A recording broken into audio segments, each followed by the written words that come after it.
All right, picking up from part one, assimilation is another uh, determinant of geographic migration.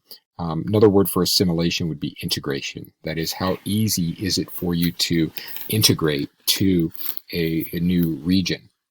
Migration generally falls the greater the barriers to assimilation. And this makes sense. Part of it is related to lower returns from migration. You may have a degree, for example, in the US that may not transfer to Europe, or it may not transfer to Canada. Not all nations accept other nations' degrees. Another factor would be licenses. Now, this can occur across states and localities. For example, if you have a medical license in California, that license may not work in New York. You might have to get relicensed. Same thing applies to legal licenses as well as accounting licenses. Then there's language, culture, customs, laws. Things might be different. The environment might be different in the destination location. So going from one state to another may be minimal in terms of these things, but going from one country to another could be quite a shock in these factors, and that has to be considered. And certainly the greater the shock, the less likely the migration would occur. There's also higher costs associated with migration. And this means you might have to get the information to undertake that migration. For example, if you're going to move to Mexico, then you probably want to learn Spanish, right? You want to learn about the laws associated with Mexico. You want to make sure that your skills transfer. And that means collecting information and maybe even getting some retraining to adapt to that new region. So that has to be considered as well. Other factors that influence migration include things like home ownership. Buying a home locks you into a community more than renting. It gives you less flexibility because you have to sell that home in order to move. And sometimes that involves very high costs as well as market fluctuations in the value. Simply put, if the value of the home drops below what you owe on the home, it would be unlikely you'd want to move. Taxes are another factor. Different states have different taxes. So if you're considering moving from, let's say, Florida to California, you'd have to consider that income taxes are a lot higher in California than in Florida. So that would definitely affect your willingness to relocate. This is particularly true for higher income earners who might be in those higher tax brackets at the state level. Immigration quotas. You may not be able to move. Different countries have different standards to migrate, and some of them have limits as to how many people can come in. Unions also influence migration. Unions often come with higher pay and long-term contracts. Sometimes they have more fringe benefits. So to go from a union job in one region to a non-union job in another could result in a high cost of relocating. All right, let's talk about wage narrowing and efficiency gains next. Take a look at this illustration here. We've got the United States on the left, and we've got Mexico on the right. We have the demand curve for both countries. Let's assume at WU, we currently have an intersection of supply and demand at E workers. This is in the US, so this is the initial equilibrium. And then in Mexico, at WM, we have an equilibrium, supply and demand, at L. Well, assuming that the workers are transferable from one country to another, that is, they have the skills to go to either country and do the jobs that are available, and there are no encumbrances, hurdles to migrating, people in Mexico, workers in Mexico, would have a desire to go to the US because wages are higher at WU in the US versus WM in Mexico.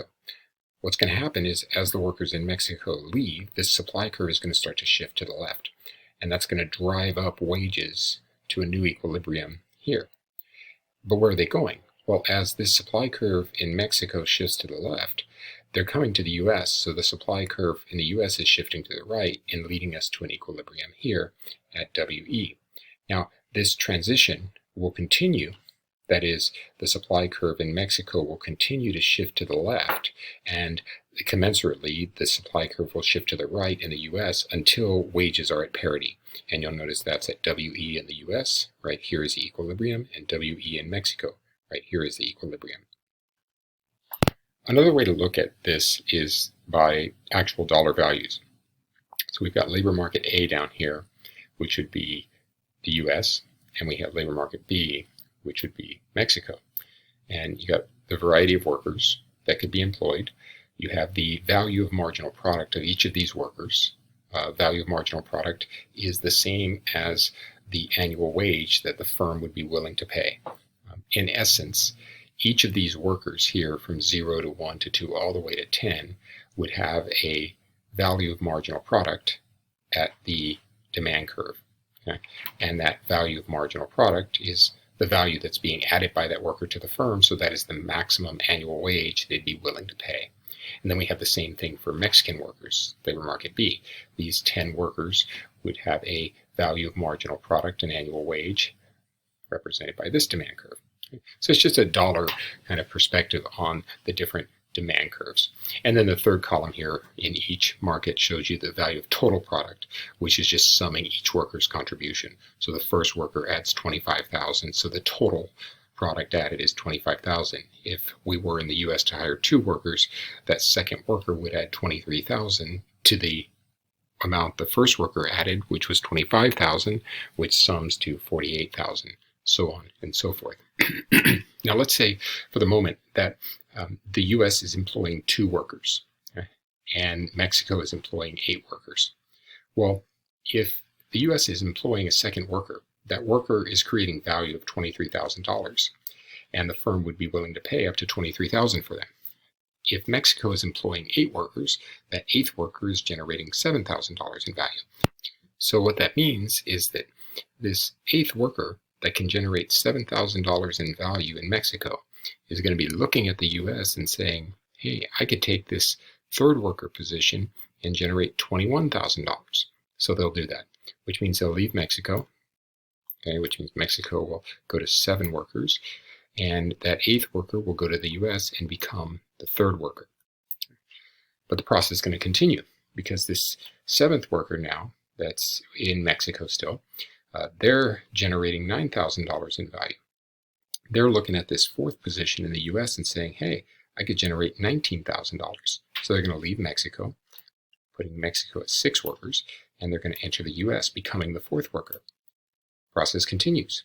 This 6th worker that's left in Mexico, they're generating $11,000 in value. They're going to look at this position over here, number 5 in the US, and say, hey, I could take that and get $17,000 in value.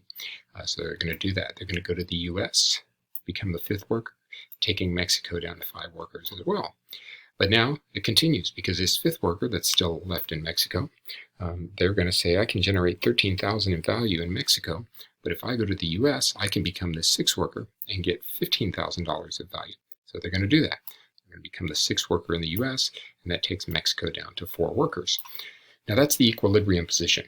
That's actually the position we found at WE up here and WE here. Because if you recall, the Mexican workers, the supply curve was shifting to the left, driving up the wage towards E, and those Mexicans were coming to the US, driving the supply curve to the right and moving us towards WE in the US.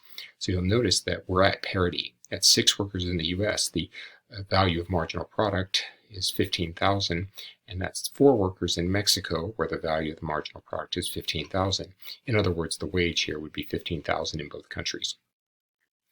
Notice that there's no further incentive to migrate, because if this worker here, this 4th worker in Mexico, were to go to the US, then they would essentially become the 7th worker. So they'd be giving up $15,000 in annual productivity in Mexico to get 13,000 annual productivity in the US.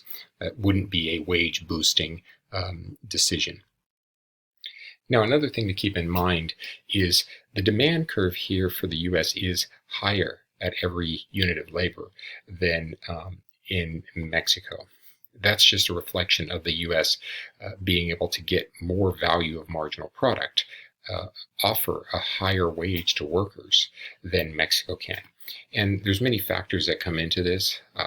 They're typically the same factors you would study in economic growth, things like technology and the amount of capital available, so on and so forth.